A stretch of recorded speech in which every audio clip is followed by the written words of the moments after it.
मेरे हाथ में क्या दिख रहा है? घंटी दिख रही है।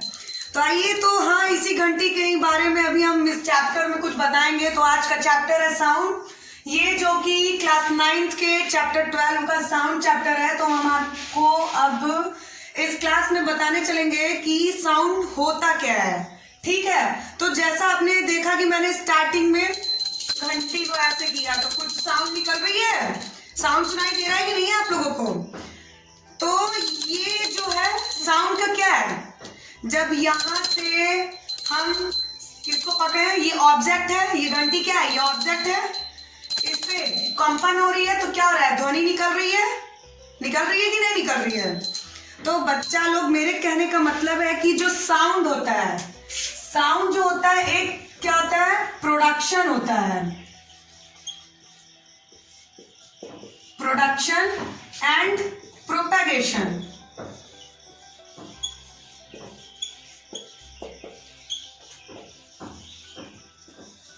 Propagation of sound. प्रोडक्शन आपका वो होता है जहां से साउंड आपका प्रोड्यूस हो रहा है, फॉर्म हो रहा है, जहां से ध्वनि आपकी निकल रही है। जैसा कि अभी आपने देखा, मैं ये घंटी बता रही हूँ, साउंड का क्या हो रहा है, प्रोडक्शन हो रहा है, साउंड निकल रहा है। आपको आवाज सुनाई दे रही है घंटी की, दे रही है कि नहीं? तो ये क्या है, ये आपका प्रोडक्शन हुआ। प्रोपेगेशन क्या है, अब हम आपको प्रोपेगेशन समझाते हैं। प्रोडक्शन तो समझ में आ गया, अब समझाते हैं प्रोपेगेशन क्या है। तो बच्चा लोग, प्रोपेगेशन ये है कि जैसे ये घंटी बज रही है, चलिए हम एग्जांपल में एक इंसान ले लेते हैं, एक आदमी ले लेते हैं, बनाते नहीं है बोर्ड पे, काफी जगह भी नहीं लग रही है मुझे और इरेज करके जाऊंगी भी नहीं। एग्जांपल में आप आइए जरा, जैसे ये एक बच्चा है, अपना कान हटा लीजिए भाई, तभी सुनाई देगा, ठीक है?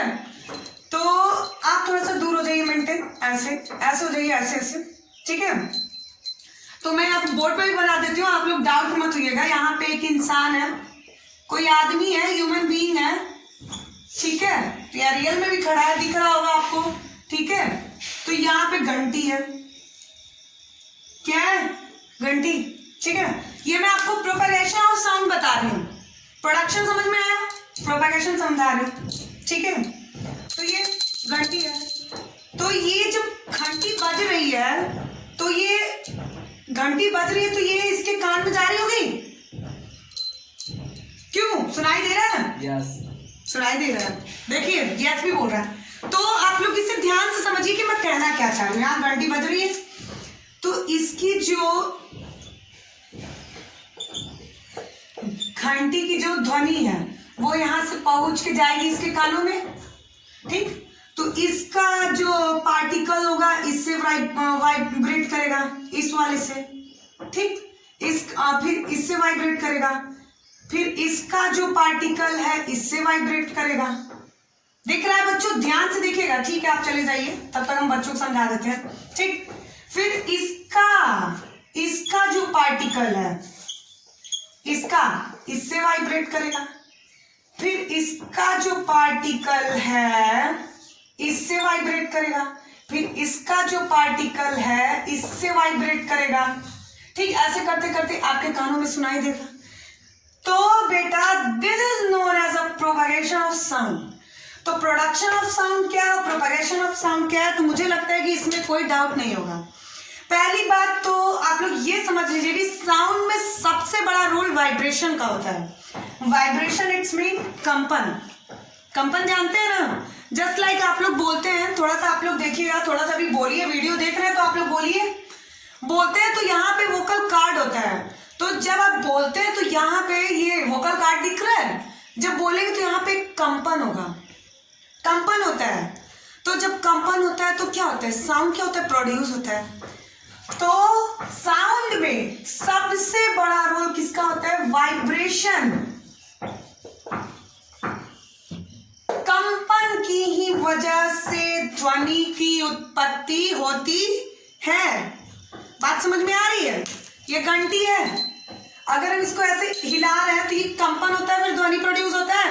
हम बोल रहे हैं, वोकल कार्ड पे देखिए कंपन होती है। तो ध्वनि तो हर जगह से प्रोड्यूस होती है, हम बोल रहे हैं तभी ध्वनि आप लोगों को सुनाई दे रही है। सितार बज रही है तब भी आप लोगों को साउंड सुनाई दे रहा है, डीजे बज रहा है तब भी आप लोगों को साउंड सुनाई दे रहा है। तो ध्वनि सुनने की बहुत सारी चीज है, बहुत सारे ऑब्जेक्ट को हम क्या करते हैं, अब कोई ऑब्जेक्ट अगर कर रहे हैं, कंपन भी हो रहा है, ध्वनि भी प्रोड्यूस हो रहा है, ठीक। तो आप लोगों को उम्मीद करते हैं production and propagation of sound क्या और साउंड क्या समझ में आ गया होगा, ठीक। तो साउंड क्या है अब ये जानते हैं, साउंड कैसे प्रोड्यूस होता है अभी तक ये जान रहे थे, और उसके प्रोपगेशन जान रहे थे। जानते हैं साउंड क्या है, ध्वनि क्या है। ध्वनि में तो सबसे बड़ा रोल वाइब्रेशन का है। ध्वनि एक एनर्जी है, एक ऊर्जा है, it is a form of energy. क्या है ये एनर्जी। हम साउंड को टच नहीं कर सकते हैं। अब ये कोई कहे कि भाई साउंड तो इंसान है ना, नहीं हम जाएंगे उसको प्रॉपर टच करेंगे, नहीं, इसको हम टच नहीं कर सकते हैं, ठीक है। इसको अपने कानों से सुन सकते हैं। It is a form of energy. बात समझ में आ गई। तो चलिए डेफिनेशन लिख लीजिए बच्चों लोग, और नोट्स पे उतार लीजिए कि साउंड की डेफिनेशन क्या। तो देख लीजिए, डेफिनेशन नोट कर लीजिए बच्चा लोग। Sound, it is a form of energy which produces a sensation of hearing in our ear. अभी मैंने बताया वही चीज आपके डेफिनेशन में भी है, तो नोट कर लीजिए, जल्दी से नोट कीजिए, टाइम मत लगाइए। उसके बाद आपको प्रोपगेशन ऑफ साउंड समझा दिए थे।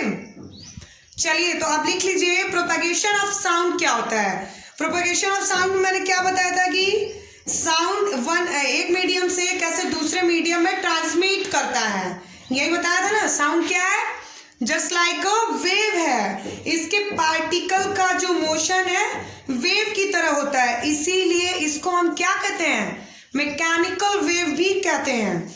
और जो वेव होते हैं आपके 2 टाइप्स के होते हैं, ये पता ही है। चलिए नहीं पता होगा तो सबसे पहले हम प्रोपगेशन ऑफ साउंड को डिफाइन कर लेते हैं, और प्रोपगेशन ऑफ साउंड के बारे में भी लिख लेते हैं। बच्चा लोग ये नोट हो गया है तो हम इसको इरेज कर दें। चलिए ऑफ साउंड नोट कर लीजिए। Propagation of sound, the matter और substance through which sound is transmitted is called medium. अभी मैंने जैसे बताया, समझ में आ रहा है। तो चलिए वेव लिख लीजिए। वेव क्या है, वेव मतलब क्या होता है, वेव मतलब तरंग। नाम सुना होगा कहीं वेव का। और ये जो वेव होते हैं ये 2 टाइप्स के होते हैं। पहला होता है लॉन्गिट्यूडिनल,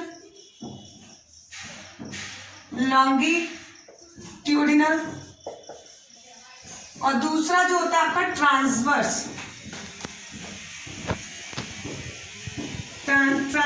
वेव, ठीक। लॉन्गिट्यूडिनल को हिंदी में बच्चा लोग बोलते हैं अनुदैर्घ्य, ठीक, और इसको बोलते हैं अनुप्रस्थ। हिंदी में ट्रांसवर्स को बोलते हैं अनुप्रस्थ तरंग और लॉन्गिट्यूडिनल को बोलते हैं अनुदैर्घ्य।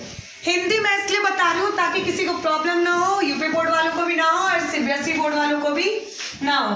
तो देखिए लॉन्गिट्यूडिनल वेव वो वेव होता है, लॉन्गिट्यूडिनल वेव वो वेव होता है कि जब भी आप बोल रहे हैं, ठीक है, ध्वनि जब प्रोड्यूस होती है, जो उसके पार्टिकल जो होते हैं आगे पीछे करके जो आपस में ऑसिलेट करते हैं, वो आपका क्या होता है, लॉन्गिट्यूडिनल वेव होता है, ठीक है। साउंड जो प्रोड्यूस आगे पीछे करके जो पार्टिकल ऑसिलेट करता है वही आपका क्या है, लॉन्गिट्यूडिनल वेव। बात समझ में आ रही है। अब बात करते हैं ट्रांसवर्स वेव की। ट्रांसवर्स वेव क्या होता है, पार्टिकल के जो साउंड, मतलब पार्टिकल साउंड के परपेंडिकुलर डायरेक्शन में ऑसिलेट करती है, मतलब ऊपर नीचे। लॉन्गिट्यूडिनल में क्या था, आगे पीछे, और ट्रांसवर्स में क्या है, ऊपर नीचे, ठीक। पार्टिकल मतलब ट्रांसवर्स वेव के पार्टिकल साउंड के परपेंडिकुलर डायरेक्शन में ऑसिलेट करती है।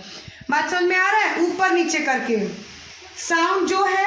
तो इस हिसाब से आप लोगों को समझ में आ गया होगा कि साउंड में कौन से तरंगों, कौन से वेव का प्रयोग होता है, कि साउंड में कौन से तरंगे पाई जाती हैं। तो कौन से तरंगे होती हैं, मोस्टली नहीं, लॉन्गिट्यूडिनल वेव। साउंड की वो वेव कौन सी है, लॉन्गिट्यूडिनल वेव। तो कोई पूछेगा साउंड क्या है, साउंड में कौन सा तरंग होता है, तो आप लोग क्या बताएंगे, लॉन्गिट्यूडिनल वेव। बात समझ में आ गई। अब ये जो होता है वेव, इसको हम एनालाइज और डिस्क्राइब करने के लिए साउंड वेव को, मतलब साउंड वेव की जो अपनी कुछ अपनी पैरामीटर्स होती हैं।